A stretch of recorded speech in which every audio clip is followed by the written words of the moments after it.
வணக்கம். ஊடக காலத்தினுடைய இன்னொரு தண்டவர நிகழ்ச்சிக்கு உங்களை வரவேற்பதில் பெரும் மகிழ்ச்சி.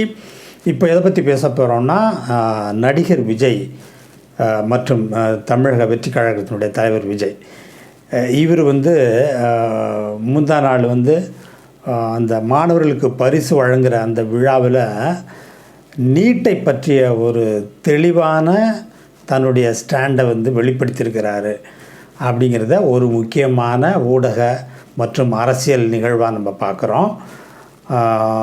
அது எந்த வகையில் முக்கியத்துவம் பெறுதுன்னா, தொடர்ந்து பல விமர்சனங்களுக்கு உள்ளாக்கப்பட்டிருந்தார் விஜய்.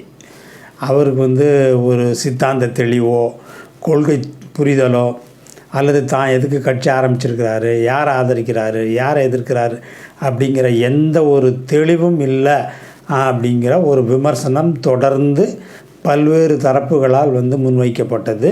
குறிப்பாக இப்போ ஆளுங்கட்சியாக இருக்கிற திமுகவிலிருந்து சரி, நாம் தமிழர் கட்சி மற்றும் பாஜக, இதில் எல்லா கட்சியிலேருந்துமே அவர் மேலே மற்றும் பொதுமக்கள்கிட்ட இருந்தும் ஒரு மிகப்பெரிய ஒரு விமர்சனம் வைக்கப்பட்டது. அவர் ஒரு கொள்கை தெளிவு இல்லாமல் இருக்கார், சித்தாந்த தெளிவு அவர்கிட்ட கிடையாதுன்ட்டு. அதற்கு ஒரு முதல் விடை கொடுக்குற மாதிரி அவர் ஒரு கருத்து தெரிவிச்சிருக்கிறாரு. அந்த வகையில் பார்க்கும்போது இது ஒரு முக்கியமான கண்டிப்பான நிகழ்வு தான். சரி, என்ன தான் அவர் அப்படி பேசியிருக்கார் அப்படிங்கிறது தான் ரொம்ப முக்கியமாக இருக்குது. அதாவது நீட் தேர்வு அவர் ஒரு திமுக மாநில அரசாங்கம் எதிர்த்த மாதிரி அதே துணியில் விஜயும் நீட்டு தேவையில்லை, நீட்டு கிராமப்புற மாணவர்களுக்கு ஒரு எதிரான ஒரு விஷயமாக மாறிப்போச்சு, அதனால் நடுத்தர மற்றும் கிராமப்புற ஓபிசி மற்றும் எம்பிசி மற்றும் எஸ்சி எஸ்டி இந்த மக்களுக்கான ஒரு எதிராக தான் இருக்குது நீட்டு, அதனால் அது தேவையில்லை, அது ஒழிக்கப்படணும் அப்படிங்கிறத அழுத்தம் திருத்தமாக சொல்லியிருக்காரு முதல் முறையாக. ஸோ இப்போ இதில் நீட்டை பற்றிய அவருடைய ஒரு கருத்தியல், அவருடைய கொள்கை, அவருடைய ஸ்டாண்டு, அவருடைய சித்தாந்த புரிதல்ங்கிறது இதில் மிக தெளிவாக வெளிப்பட்டிருக்கு அப்படிங்கிறது தான் நம்ம சொல்கிறோம். ஒருபடி மேலே போய் இன்னும் ஒரு நல்ல விஷயத்தை அவர் முன்வைக்கிறார். என்னென்னா, கல்வி, மருத்துவ கல்வி உட்பட கல்வி என்பது இப்போதைக்கு பொது பட்டியலில் இருக்குது.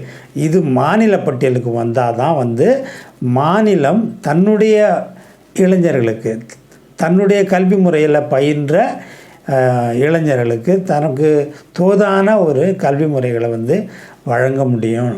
அவங்கள ஃபுல்லாக அந்த ஹியூமன் ரிசோர்ஸை யூட்டிலைஸ் பண்ண முடியும்னா அது கல்வி மாநில பட்டியலில் இருக்கிறதா ரொம்ப நல்லது. அது 76 எமர்ஜென்சி டைமில் அது எப்படியோ ஒன்றிய பட்டியலுக்கு போயிடுச்சு, அது இப்போ திருப்பி மாநில பட்டியலுக்கு வரணுங்கிற ஒரு தெளிவை சொல்கிறாரு. கூடவே அவர் இன்னும் ஒரு மிக தெளிவான ஒரு கருத்தை என்ன சொல்கிறாருன்னா, இந்த இப்போதைக்கு உள்ள நீட் என்பது முறைகேடுகள் ஒரு பக்கம் இருந்தாலும் அது சமூக நீதிக்கு எதிரானது. கிராமப்புற மாணவர்களுக்கு ஒரு சாதாரண ஒரு கான்டெக்ஸ்ட்லேருந்து, ஒரு சாதாரண சூழல்லேருந்து, ஒரு சாதாரண ஒரு குடும்பத்திலேருந்து வரவங்களுக்கு அது எப்படி ஒரு மிகப்பெரிய எதிரியாக இருக்குது. அதனால தான் நம்ம அதை மாநில பட்டியலுக்கு விரும்புகிறோம் அப்படிங்கிறதையும் சொல்கிறாரு.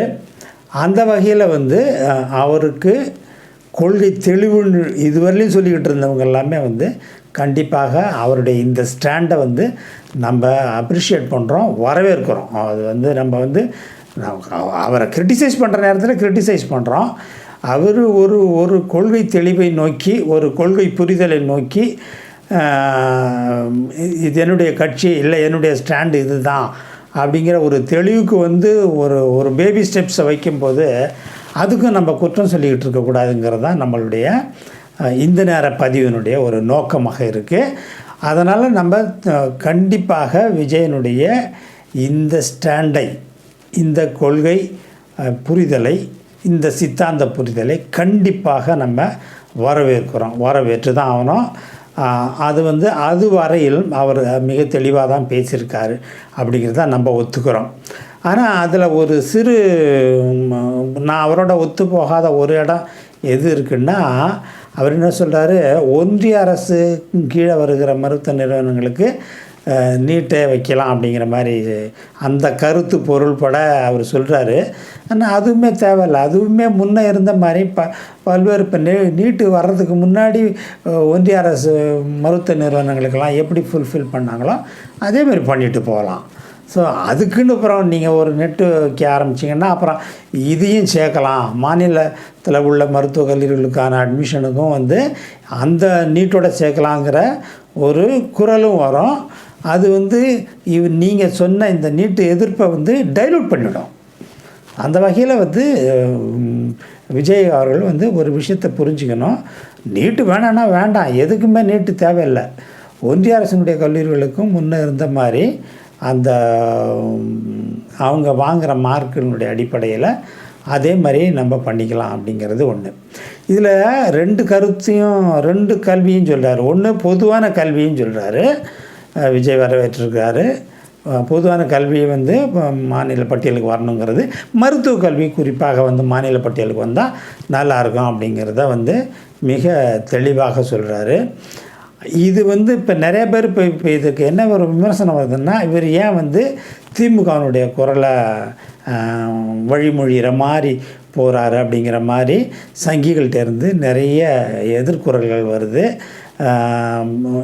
இந்த எதிர்குறல்ங்கிறது நம்ம வந்து எதிர்பார்க்குறது தான். வந்து அவர் வந்து ஒரு விஷயத்தை மிக தெளிவாக புரிஞ்சிருக்கார். என்னென்னா, இங்கே வந்து பாஜக சார்ந்த அரசியல் பண்ணோம்னா அதனுடைய குரலை எதிரொலிக்கிற மாதிரியான அரசியல் தொனி கொஞ்சம் பட்டால் கூட தமிழக மக்கள் நம்மளை வெறுத்து ஒதுக்கிடுவாங்க. ஆகவே நம்ம அந்த தொனியில், அந்த விஷயத்தில், அந்த டோனில் நம்ம பேசக்கூடாது. அந்த லைன் வந்து, அதாவது திராவிடத்துக்கு மாற்று அப்படின்னு வந்து நாம் தமிழர் சொல்கிற மாதிரியோ பாஜக சொல்கிற மாதிரி இருந்தால் அது தமிழ் மக்கள்கிட்ட வந்து கண்டிப்பாக எடுபடாது அப்படிங்கிற ஒரு தெளிவு அவருக்கு இதில் இருக்குது. இதை உடனே வந்து திமுகவை சப்போர்ட் பண்ணுறான்னு நம்ம எடுக்க தேவையில்லை. ஏன் திமுகவுக்கு எப்படி வந்து ஒரு திராவிட அண்ணா திமுக வந்து மாற்று கட்சியாக இருக்கோ, அதே மாதிரி திமுகவுக்கு ஸ்டேட் லெவல்லே வந்து ஒரு மாற்று கட்சியாக ஏன் வந்து தமிழக வெற்றி கழகம் உருவாக்கக்கூடாது? அது ஒன்றும் தவறு கிடையாது. அதில் நம்ம ஏன் வந்து அதை குறை சொல்லணும்? நம்ம அதில் குறை சொல்ல வேண்டிய அவசியம் கிடையாது. ஆக அவருடைய இந்த திமுக சார்ந்த அல்லது மாநில அரசனுடைய அந்த தீர்மானத்தை, அந்த மசோதாவுக்கு சப்போர்ட் பண்ணக்கூடிய அவருடைய இந்த நீட்டு எதிர்ப்பு கருத்து என்பது கண்டிப்பாக ஒரு தேசிய கட்சியை தமிழ்நாட்டில் உள்ள விட மாட்டோம் அப்படிங்கிற அது அதிமுகவினுடைய ஒரு தொனியாக தான் விஜயனுடைய இந்த டோனை நம்ம பார்க்குறோம். அதிலும் குறிப்பாக வந்து இப்போ அதிமுகவுக்கு மாற்றாக தான் வந்து விஜய் வந்து நுழைய போகிறார் அப்படிங்கிற மாதிரி தான் நமக்கு வந்து ஒரு கருத்து தென்படுது. இப்போ நம்ம பார்க்குறது வந்து தூரத்தில் டிப் ஆஃப் ஐஸ்பர்க்குங்கிற மாதிரி. இப்போ இந்த பேபி ஸ்டெப்பில், விஜயோட பேபி ஸ்டெப்பில் நம்ம புரிஞ்சுக்கிறது என்னன்னா, அவர் வந்து பாஜகவுடன் கூட்டணி சேர மாட்டாருங்கிறது தெரியுது இதிலேருந்து. அதேமாரி நாம் தமிழர் கட்சியோடையும் அவர் சேர மாட்டார். மாறாக அதிமுகவுக்கு மாற்றாக அல்லது திமுகவுக்கு ஒரு அதாவது எதிர்முதிருமாக. இப்போ எப்படியும் அதிமுக வந்து திமுகவுக்கு எதிராக இருக்குது. 1 வருஷம் 5 வருஷம் திமுக வந்தால் அடுத்த 5 வருஷம் அதிமுக வருது இல்லையா? ஆனால் திராவிட கட்சிகள் தான் ரெண்டுமே. அதனால் அந்த ஸ்டேட் லெவலுக்குள்ளே ஒரு மாற்று அமைப்பாக வந்து தன்னுடைய கட்சியை வந்து கட்டமைக்க விரும்புகிறார் அப்படிங்கிறது தான் நமக்கு இதிலேருந்து தெரிய வருது. இந்த வகையில் நம்ம பாராட்டுறோம். அவர் வந்து திராவிட அரசியல், சமூக நீதி அரசியல், இடஒதுக்கீட்டு அரசியல் இதை நோக்கி தான் பயணம் பண்ணுறாருங்கிறது வந்து இதிலேருந்து நம்ம புரிஞ்சுக்கிறோம். அடுத்தடுத்த அமர்வில் அவருடைய நகர்வுகளை நம்ம விமர்சிப்போம். நன்றி, வணக்கம்.